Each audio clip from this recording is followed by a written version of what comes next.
imaginez un peu le scénario. La Terre n'est plus qu'un champ de ruines où seuls les robots peuvent évoluer.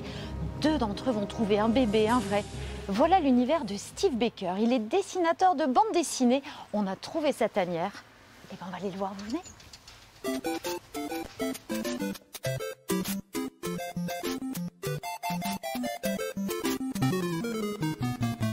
Aurélien Ducoudray, c'est le scénariste.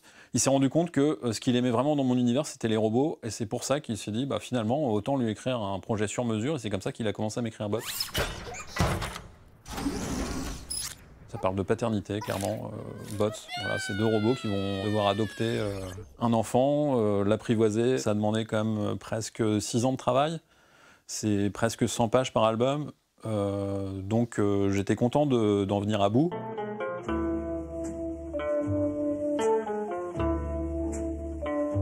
Le quotidien d'un dessinateur, c'est le quotidien d'à peu près tout le monde, sauf qu'on a quand même beaucoup moins de temps de trajet pour aller au travail. Et puis on n'est pas obligé de se raser ni de s'habiller d'ailleurs, ça je dois l'avouer, on travaille souvent en slip.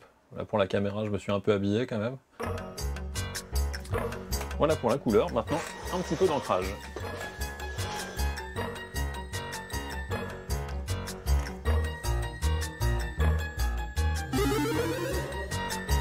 Il y a plein d'ouvrages. Est-ce qu'il y en a 2-3 qui vraiment vous ont inspiré? Alors oui, justement, en lisant Pif Gadget notamment, j'ai découvert l'univers de Léonard. Et ça, pour moi, c'était un peu magique quand j'étais petit parce que le dessin me paraissait trop parfait pour être fait par quelqu'un à la main. Ensuite, j'ai vraiment été marqué par l'œuvre de Mike Mignola. Il arrive à placer ses lumières comme personne et du coup, je trouve que c'est un dessinateur, un illustrateur vraiment incroyable.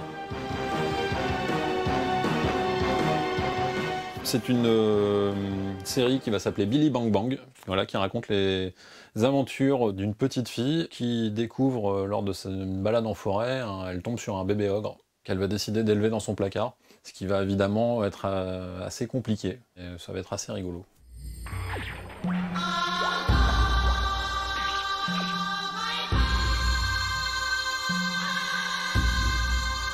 Les enfants sont quand même assez récurrents dans mes dessins. Je crois que ça vient de mes préoccupations premières quand j'étais petit, justement, de lecture, d'évasion, d'aventure. Voilà, ce sont des thèmes qui me sont chers. L'heure tourne, il est temps de laisser Steve travailler à ses crayonnés et son ancrage. On se retrouve très vite et d'ici là, évidemment, gardez les yeux bien ouverts.